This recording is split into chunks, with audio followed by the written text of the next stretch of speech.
Let's make a cake today. It's Joan from Joan's Designs and Creations. Hi, everybody.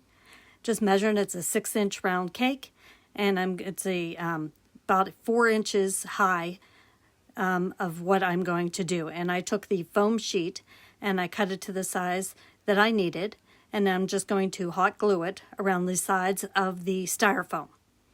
I attached it to the plastic plate that I had got from Dollar Tree with hot glue and some tacky glue so that it stayed in place.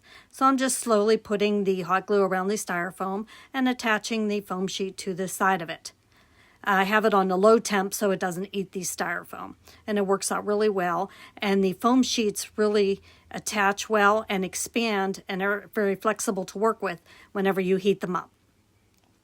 So it took 2 pieces because I didn't have one long enough to go the whole way around. You just add these seams together, pull them together, and they work out pretty well. And usually I put a decoration there so that you can't tell where the seam is after it's made.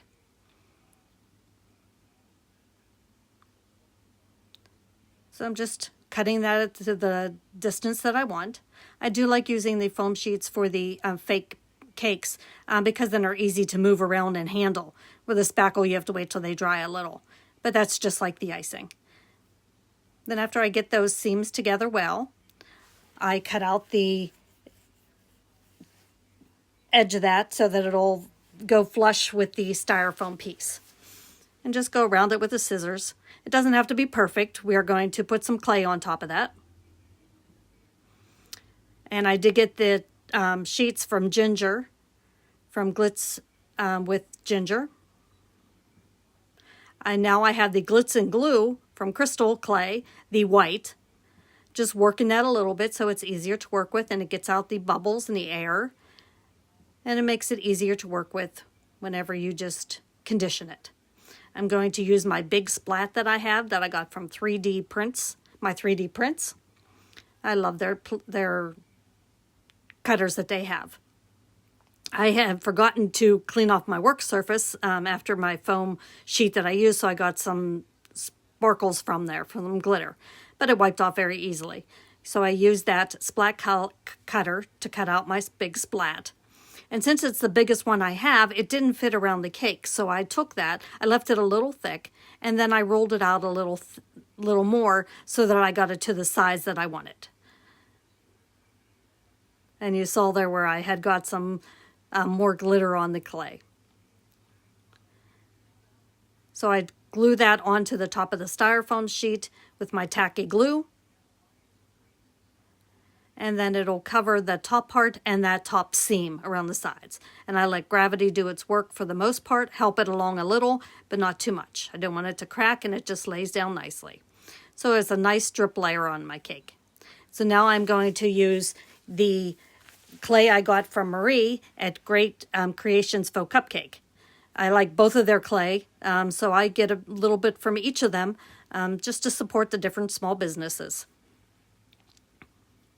I didn't used to like working with the foam clay, but I am starting to now.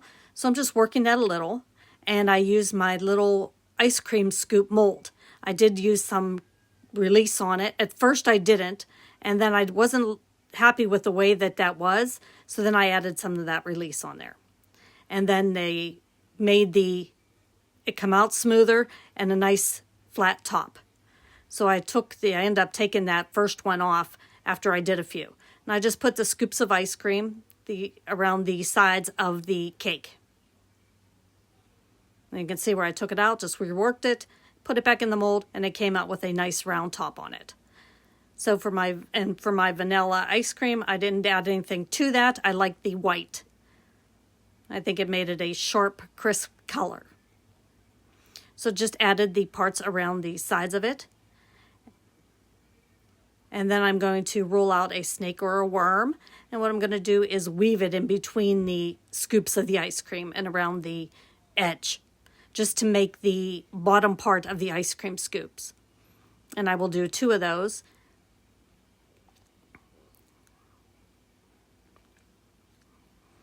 Just rolling out that clay, making it into a worm.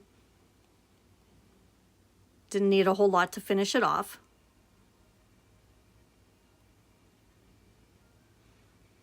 Then I'm using my toothbrush to make the design of the edge of the bottom of the scoop of the ice cream.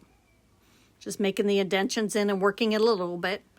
And this clay is nice and firm, so you can see that I'm handling it, but I'm not pressing down really hard, but I am holding it in place. So I'm able to make those indentions with the toothbrush a little better. And I'm deciding what I'm going to do, and I decided I'm going to put another scoop in the middle of it.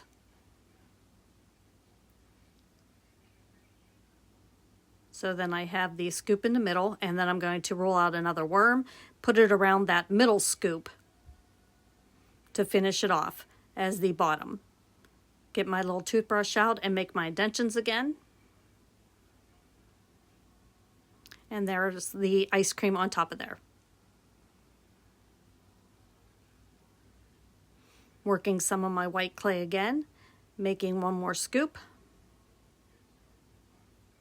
And then I'm going to use my fake ice cream cone.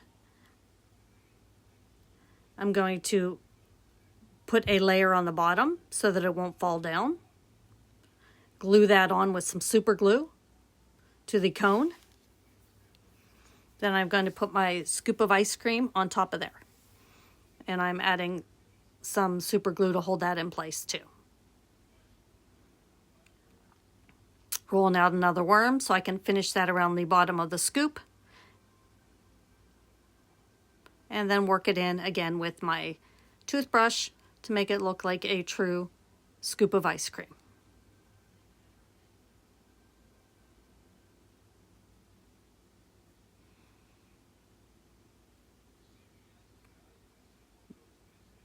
Now I'm on my tacky glue. I'm using the tacky glue around the sides of the ice cream and all over the tops of them. And I'm going to add my sprinkles to the tops of them. Since I added that glue on there, that'll help keep these sprinkles into place. Just using my brush lightly on there to spread the glue around. That'll seal those sprinkles in there so they don't fall off everywhere. And I'm using some of the brighter color sprinkles that I have. And it looks like ice cream with sprinkles on top.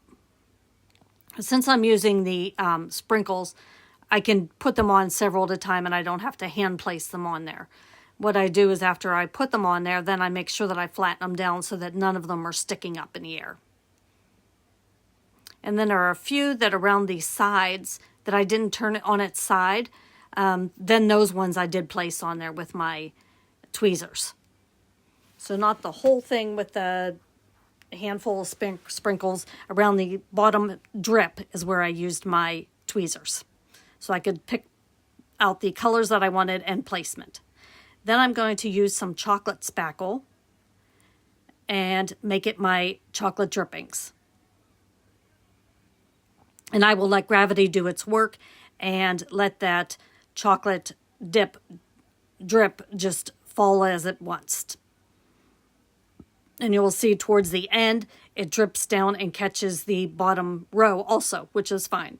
And I'm going to add my ice cream as it's spilling over, and I'm adding a big stick in there to hold it into place. And then I'm going to add some of the drippage on the top of the cone.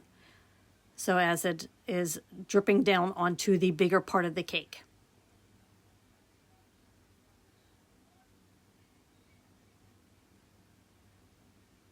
Then I add some sprinkles to the sides of the ice cream. And I just lightly dab some of the glue into the white part of the ice cream. I don't want to put a whole lot in there, but I want to put some in there. So the the ice cream cone part also has some sprinkles. Just a little bit to add to the bottom. Now I am going to work the white again, and I'm going to make some drips coming down the side with the white ice cream. And I'm going to use my teardrop set that I have got in my one kit I got from Amazon that has 3 different sizes. and just make some drips as they're coming down the side of the cake. And also that will help to cover up that seams that I have in two places. I'm using the 3 different sizes of drips. And that is, like I said, that is going to cover my seam that I have with the drops. So you see as I add them around the cake, then what I will do is use that Eileen's tacky glue again, and then put some sprinkles on there also. So then it matches the top part.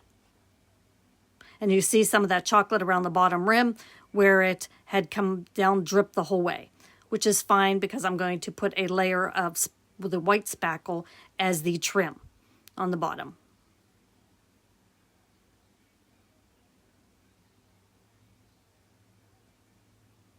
And that is my take on a cone dripping on the cake. Thank you for joining me.